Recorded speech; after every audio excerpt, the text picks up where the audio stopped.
When you are working out or busy, you can go hands-free, make and take phone calls right from your Galaxy Watch. So I will show you how to answer and receive calls, make conversation with others without phone from your Samsung Galaxy Watch 6 Classic.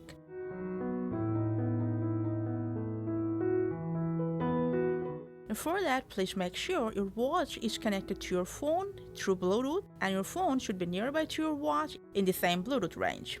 Now, if you want to make a call, from your watch face, swipe up and open app screen. Tap on your phone app. You can either call anyone from the call history here, dial the phone number from here, or call anyone from your contacts list. Now, if you're using multiple SIMs on your phone, and if always ask while phone calling is selected, you will have to select the SIM that you want to make the phone call from. Just tap on the SIM. You can talk using just your watch speaker and the microphone. Also, you can turn up and down the volume. Also, you can add anyone else and make a conference call.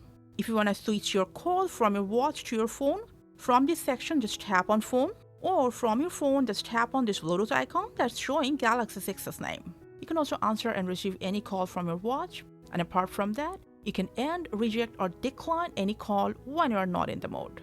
So that's how you can receive and answer any call from your Galaxy Watch 6 Classic. Thanks for watching.